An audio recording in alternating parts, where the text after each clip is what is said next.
У компанії Xiaopeng справи йдуть добре. З 2018 року вони продали 1 мільйон автомобілів, значна кількість з яких у 2024 та 2025 роках, коли кількість доставлених клієнтам машин зростала вдвічі майже кожного року. Вони зробили ставку на високі технології, AI інтегрований в автомобілі і, звичайно, просунуті автопілоти. Сьогодні ми розбираємо одну з останніх моделей бренду – це Xiaopeng J7.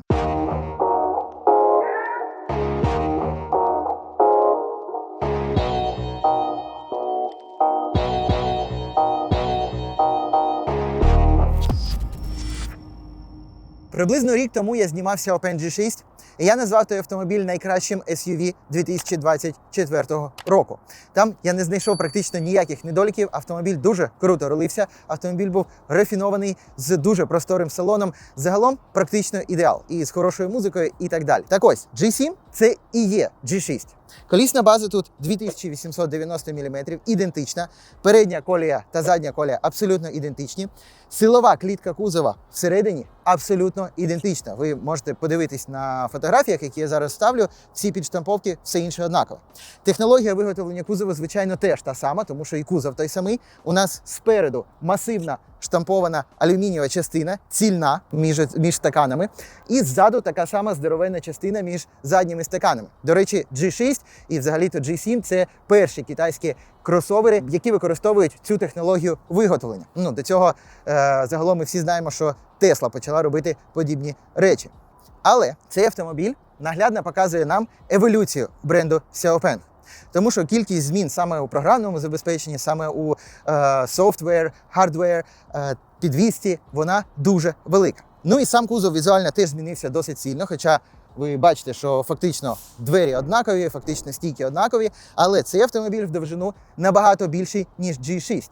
Що там казати, він насправді на 1 мм більший, ніж G9, хоча колісна база тут менша, ніж у флагманського G9. Щоб завершити про кузов, скажу, що загальна довжина тут 4892 мм, споряджена маса – це 2085 кг з меншою батарейкою і 2145 кг з більшою батарейкою. А силова клітка кузова, вона повністю стальна і в основному виготовлена зі сталі, яка формована під надвисоким тиском, це 2000 мегапаскалів, і жорсткість накручення цього кузову – це 41 тисяча ньютонометрів на градус, що дуже-дуже високий показник. А от всі навісні панелі, абсолютно всі, включаючи і капот, і дверні панелі, і крила, до речі, двері всередині теж, це все сталь і сталь з оцинковкою. Навіть кришка заднього багажника – це теж у нас сталь з оцинковкою. Автомобіль побудований на платформі SEPA від Xiaopeng, що означає Smart Electric Platform Architecture.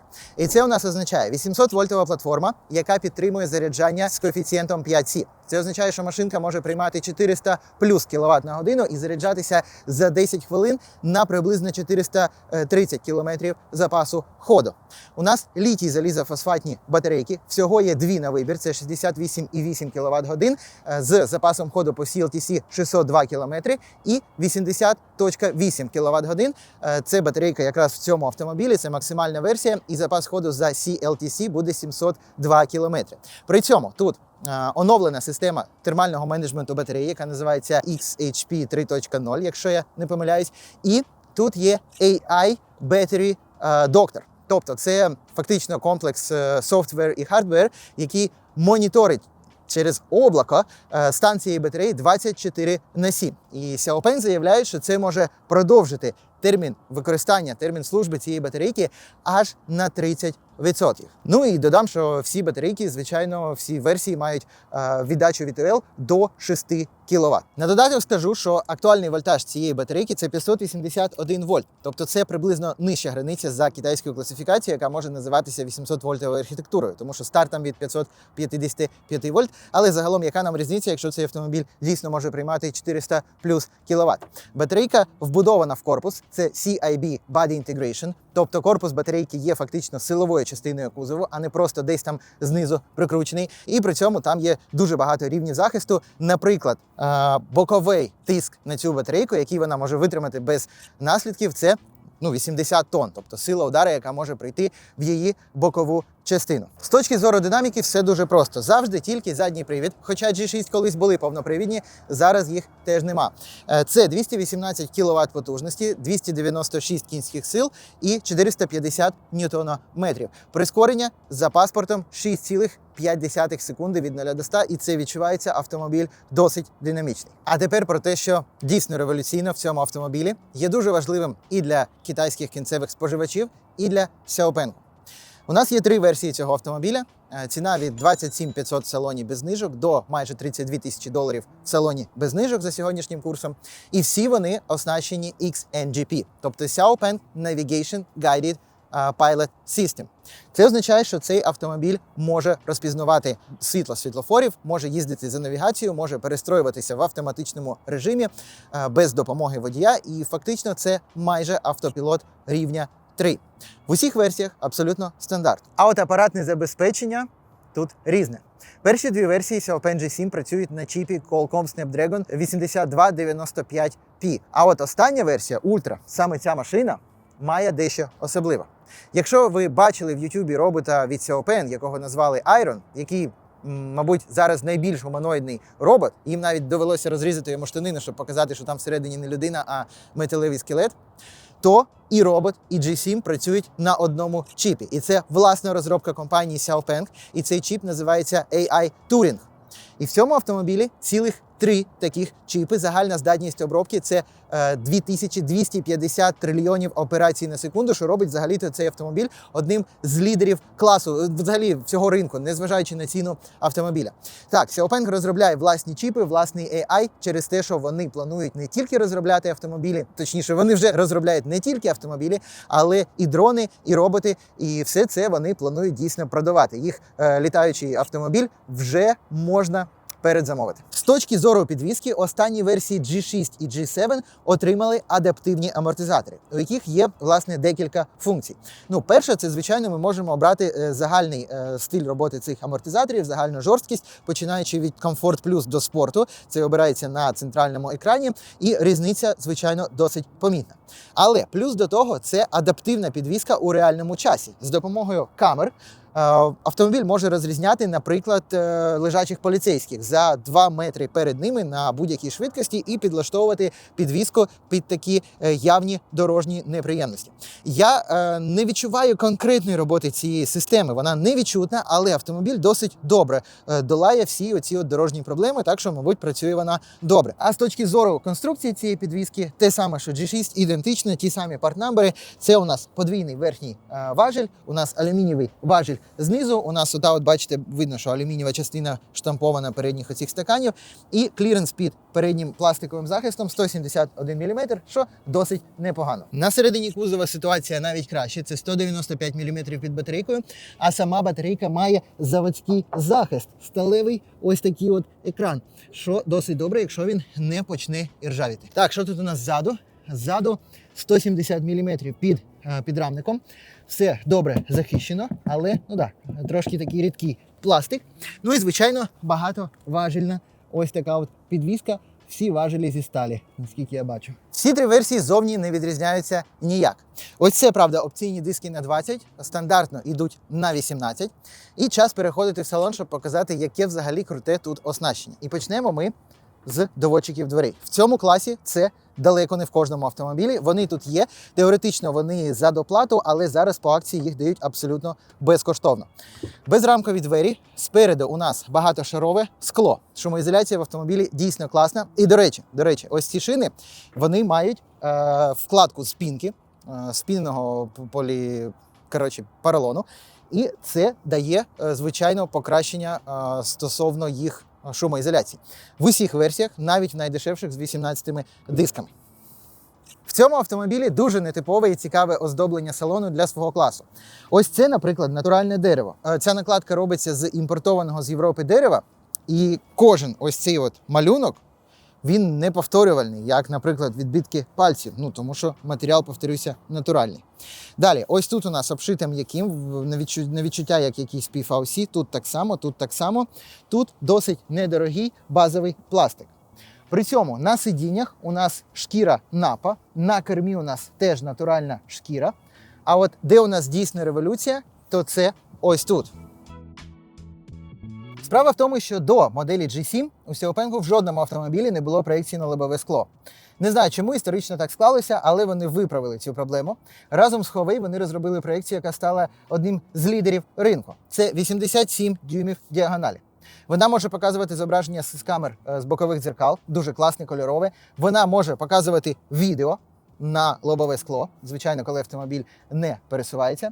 І в неї яскравість – це 12 тисяч ніт. Це приблизно у 10 разів більше, ніж у вашому лептопі останньої моделі. Звичайно, це потрібно, щоб її було добре видно у яскраву сонячну погоду. А коефіцієнт спотворення – це менше 1%. Дійсно, дуже крута проекція. Мало того, що ці сидіння у нас обшиті напою, у нас тут 12-шарова структура, при цьому пінковий матеріал має товщину 30 мм. І вгадайте, що підігрів, вентиляція і 8-точковий масаж не тільки в передніх сидіннях, але й в задніх. Що зовсім не типово для цього класу автомобіля, що насправді шокуюче. Плюс до того, в усіх версіях у нас є підігрів керма. Трипозиційний, як і підігрів сидінь, і він працює так, що в третій позиції кермо стає, гарячим, мабуть, градусів, я не знаю, 70. Дійсно, нетипово багате оснащення. Фішки у нас продовжуються і далі. По-перше, ось тут у нас значок, який взагалі-то має бути кодом Морзе. Але я так і не знайшов, що він саме означає. Можливо, це, власне, Xiaopeng на морзянці. Але добре, перейдемо до практичних фішок. І це у нас подвійний слот під безпровідну зарядку 50 або 60 Вт. Дуже класно працює, дуже класно заряджає, має охолодження, має алькантарове покриття. Тут у нас такий Central Island, тобто місце, де взагалі-то ми можемо вкладати речі, де є USB-порти і куди вставляються ароматизатори повітря, які, між іншим, є теж в усіх версіях за замовченням. Взагалі-то, насправді, всі три версії, вони оснащені однаково з усіма масажами і так далі, тому про це можна більше особливо нічого і не казати. Далі, у нас є 15,6 дюймовий екран з дуже класною роздільчою здатністю, з дуже швидким відгуком і так далі. Просто все абсолютно зрозуміло. Є дуже багато режимів їзди, можливо, ще розкажу на тест-драйві. Стрімінгове дзеркало заднього виду, яке теж є в усіх версіях. Ось тут воно, єдиний такий ергономічний недолік, це те, що його вмикати досить незручно, тому що кнопка знаходиться ось тут, але коли вам потрібно це робити. Воно теж має налаштування фокусу, налаштування позиції і так далі, як у всіх автомобілях. Можливо, тільки два недоліки, які тут можна знайти, це те, що, по-перше, практично нема фізичних кнопок, є тільки ось ці на кермі кнопки плюс барашки. Тут нічого більше нема. І, наприклад, щоб вимкнути масаж на повністю дефолтному меню, нам треба знайти спочатку сюди, потім в меню сидінь, потім в меню масаж, це вже 3 кліки, і потім обрати, яке сидіння треба включити, і ось тут його включити. Тобто десь 4-5 кліків. На жаль, окремої кнопки для цього нема. Зрозуміло, це робиться для того, щоб економити. І в такому мінімалістичному інтер'єрі це, в принципі, окей, це допустимо. Іншої речі, якої тут нема, це екрану приборки. До речі, в G6 він є, але в G6 не було проекції. Тут у нас є проекція, яка супер все видає на лобове скло, без питань, хоча в окулярах її, звичайно, не видно. Без окулярів все круто. І швидкість можна дивитися ось тут без жодних проблем. З іншого незначного, на мій погляд, недоліку, ось цей пластик на бардачку виглядає все ж таки досить базово, так ніби з комерційної техніки. Відкривається, до речі, бардачок ось цією клавішою, і на нього можна поставити пароль. Хоча всередині у нас все флаковано, і це вже досить непогано. А ще, що мене тут дивує, це аудіосистема. Вона складається з 20 динаміків, вона хороша, є динаміки в підголовниках, але в G6 була X-Opera, а тут чомусь нема значка X-Opera. От чому вони змінили свій власний бренд аудіосистеми, я особисто не розумію. А от що тут краще, ніж більшість конкурентів і дійсно вражає за цю ціну, це задній ряд. Нагадаю, масаж, вентиляція, підігрів обох місць. І подивіться, скільки тут взагалі розваг за ці гроші. По-перше, ось такий екран, який, звичайно, використовується і для музики, і для керування кліматом, і для керування задніми сидіннями, підігрів, масаж, вентиляція, і навіть є IPP-шки. Його можна синхронізувати з переднім екраном, діагональ тут 9 дюймів, є виліт дефлекторів для задніх пасажирів. Як ми бачимо, клімату тут у нас 3 зони, 2 спереду, 1 ззаду. Далі, у нас є ось такий столик. Він класний, він не люфтить, і у нього є ось така магнітна частина, яка буде отримувати якийсь там планшет, наприклад, для дітей і так далі. Теж, практично ні в кого нема. Так, у 7X є, але він, по-перше, і дорожчий, а по-друге, там трошки інша філософія. І навіть безпровідна зарядка для третього ряду, ось така. Тобто всього в цьому автомобілі за 27 500 доларів у нас 3 безпровідних зарядки. Ну і я вже мовчу про те, що тут супер комфортно, супер багато місця. Ось тут от салон дуже широкий, як і у G6. І у нас тут панорама на 2,13 квадратних метрів. Саме скло має срібне покриття, що дозволяє утримувати більше ніж 99% як ультрафіолету, так і інфрачервоного випромінювання, що не дає, наприклад, під нею загоріти або, власне, відчути сильне тепло від сонця. Я вважаю, що цей задній ряд з низькою і плоскою підлогою – це насправді 10 з 10. Багажник в цьому автомобілі дійсно рекордний в класі. Більше, ніж у G6, тому що автомобіль значно довший. І тут у нас 819 літрів. Звичайно, з ось цією нішею, не просто без неї. Подивіться, яка ця ніша здоровенна. Тут просто літрів, мабуть, до 100. Класне оздоблення. Ця фальш-підлога може отак от стояти, чого не вистачає в багатьох автомобілях. Супер зручно. Класний абсолютно ворс. Тут, хтось, бачите, возив собаку. Сабвуфер. Є ось такі от крючочки, бачите? Є у нас гніздо прикурювача. Ну і зараз розкладемо заднє сидіння, а інфографіку ви вже бачите на ваших екранах. І у нас практично рівна підлога з розкладеними сидіннями. Це 2277 літрів за паспортом. Без, нагадаю, 819. Супер круто, супер фантастично. На додаток у нас тут є передній багажник. Він, до речі, водоотворний, точніше його можна просто заповнювати водою. І тут є дренажний ось такий от отвір з гумовою зашліпкою. Але це один з найменших передніх багажників, які я коли-небудь бачив. Тут всього лише 41 літр по паспорту. Тим не менш, для якоїсь зарядки чи дрібничок піде. Ну що, друзі, тепер час відзняти тест-драйв. Хоча я вже на цьому автомобілі їжджу 3 дні, вивчив всі його повадки, всі його достоинства. Зараз я вам це все передам. Вірите чи ні, як би я не пробував прискіпуватися до цього автомобіля, а проїхав я більше ніж 300 кілометрів, в мене це не вдалося. Тут ідеальний огляд в усі сторони. Дзеркала заднього вигляду бокові мають безрамкову конструкцію і прямо ідеальне відношення сторін. Тут класний огляд дзеркала заднього виду через скло задньої п'ятої двері. Хоча зі стрімінговим режимом огляд ще краще. Тут дуже тихо. Можливо, це не рівень Rolls-Royce, але якихось нарікань стосовно шумоізоляції в мене насправді нема. На жодній швидкості, навіть на 130. Тут класна посадка, тут дуже класно працюють всі комфортні функції. Тобто все, що обігріває швидко, обігріває дійсно гаряче, все, що дмухає там, де треба, як треба, швидко змінюється направлення та сила обдуву і так далі. Дійсно, до чого можна прискіпуватись тут, це те, що один з режимів підвізки, який там спорт, він не те, щоб стає прямо супер класно керованим, хоча добре керованим, але в ньому підвізка прибиває прямо практично на будь-яких нерівностях типу маленьких лежачих поліцейських. Але це знову ж таки дрібниця, тому що в рівні комфорт або комфорт плюс цей автомобіль супер класний з точки зору плавності ходу, і при цьому і не прибиває, і при цьому і не розхлябаний. Так що автомобіль по підвісці задовольнить кожного. Між іншим, у нас ціла купа налаштувань стосовно власне якостей їзди. Це і налаштування підсилення керма, звичайно, тут електропідсилювач. В режимі Light тут просто одним пальчиком, в режимі Heavy це майже спорткар. Так само у нас є налаштування чутливості педалі гальмів, так само у нас є нормальні режими їзди і цілих 5 варіантів рекуперації, які дуже відчутні. Максимальна рекуперація прямо рекуперує фантастично. І у нас є навіть режим X-Pedal, який насправді є режимом One Pedal Drive, що теж працює класно і багато людей це люблять. Зараз ми трошечки активно прискоримося. Тут мокра дорога, спорт-режим. ESP душить, задній привід 300 сил. Добре, у нас не вийшло, але ESP тут душить машину, і навіть з відімкнутої ESP вона повністю не дозволяє її відімкнути. Класно працює перемикач поворотників, класна динаміка. Насправді от 60-130 автомобіль дуже потужний, відчувається ці 300 кінських сил. З місця, ну, насправді, автомобіль їде ноздря-в-ноздрю з тим самим Sea-Line 06, де там 245 кінських сил і теж задній привід. З місця трошки розмазана, але це в усіх сучасних електромобілях, тим більше з одним мотором, зроблено для оптимізації, економії, ну і, звичайно, для зберігання ресурсу того самого редуктора, приводів і так далі. Що мене насправді вражає в цьому автомобілю, це витрата енергії. Ось тут у нас Details. Зараз красиво не буде. Зараз у нас 17,6, але машина 4 години стояла під час зйомки з включеним обігрівачем. Весь час, коли я їздив до цього, в мене було на рівні 16. Причому, що спортмод швидше, ніж потік, досить швидко їздив, завжди обігрівач був включений.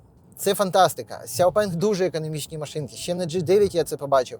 Тут, враховуючи масу, динаміку, мати от 16 кВт годин, у нас плюс, ну зараз плюс 15, загалом зараз плюс 10 в Шанхаї. Це мега круто. За це просто 10 з 10 балів. Друзі, і звичайно, я не можу не сказати декілька слів про систему автопілота, оскільки в мене було дуже багато часу його потестувати. Ну і Xiaopeng, він славиться автопілотами. І так, що я можу сказати? Характер його повністю відмінний від інших автомобілів, від Аватару в нього свій характер, від BYD в них свій характер. Що тут цікаве? По-перше, він все-таки дуже часто просить тримати руки на кермі, хоча втручання він не просить, просто тримати руки. Наприклад, Аватар цього не просить, а BYD, ну він то не має повноцінного автопілоту в D-Pilot 100, тому там він просто каже, давай-ка допомагай мені. От, по-друге, тут класна система їзди по навігації. І, по-третє, він класно розпізнає всі дорожні знаки, розмітку, світлофори. Це взагалі без питань. З мінусів, я декілька разів побачив, як він перевищує швидкість. Судячи з усього, швидкість він бере з якихось карт навігації, а от реальні обмеження знаками, наприклад, якісь тимчасові, він не завжди відчитує. Це я просто зустрів дуже багато разів. Автомобіль може робити досить складні маневри, як, наприклад, зараз розворот, причому це прямо з місця. А зараз йому треба поміняти полосу, інакше ми... О!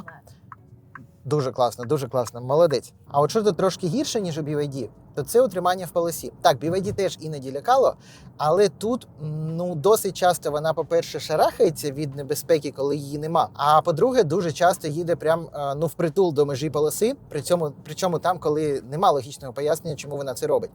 Так що, якщо коротко, навігаційні функції фантастичні, складні маневри робить круто, але якісь базові речі, типу підтримування правильної швидкості і утримання в полосі, якраз чомусь хромають. Але тут варто розуміти, що я це все розказую. Бачите, каже, поклади руки на кермо, теж не дуже зрозуміло, тут немає якоїсь небезпеки. Аватар в такій ситуації не просить подібного. Варто зрозуміти, що я розказую, як воно працює на сьогодні. Будь-яке оновлення може кардинально змінити функціонал цього автопілоту і взагалі стиль його їзди. Менше ніж 60 дБ при швидкості 70. Ну, це доводить, що автомобіль не гучний, з хорошою шумоізоляцією. І, наскільки я розумію, навіть Zeekr 9X показав нас гірший результат. І так, друзі, я сподіваюся, що я вам показав революційні зміни, які Xiaopeng робить в кожній своїй новій моделі. На додаток скажу, що тут аж 6 кольорів кузову, 4 кольори салону, що більше, ніж у конкурентів. І, мабуть, найважливіша революція, яка гряде, це те, що мабуть, 2026 році вийде гібридний варіант цього автомобіля. До речі, у G6 теж. Це буде Range Extensioner, тобто послідовний гібрид. X9 Minivan вони вже випустили в гібридній версії, і це, скоріш за все, бустане їх продажі просто колосально. Після трьохденної експлуатації G7 я можу сказати, що цей автомобіль синтетично ідеальний. Я не знаю, який тут є недолік. Ну, мені бракує пару кнопочок. Невелика проблема. В іншому просто топ. Великий салон, класно керується, хороша динаміка, енергоефективність фантастична. Реально там в 14 кВт годин можна вкладатися при досить динамічній їзді. Великий багажник, хороше оздоблення, все класне, все працює, нічого не лагає, крута проекція. За цю ціну я не знаю, які можуть бути причини не купити цей автомобіль. Так, є BYD Sea-Line 06. Він такий самий за розмірами, подібно оснащений, не буде масажу ззаду, не буде аж такої там проекції і дешевший. Але це вже справа смаку. Різниця в ціні не така вже і значна. Дійсно класна машина. Я розумію наших клієнтів, які вже такі замовили. А якщо ви хочете замовити такий автомобіль, або новий, або з пробігом, без проблем, компанія Energy Hub. Всі контакти в описанні під відео. Будь ласка, підписуйтесь на цей канал, ставте лайк і до нових відео.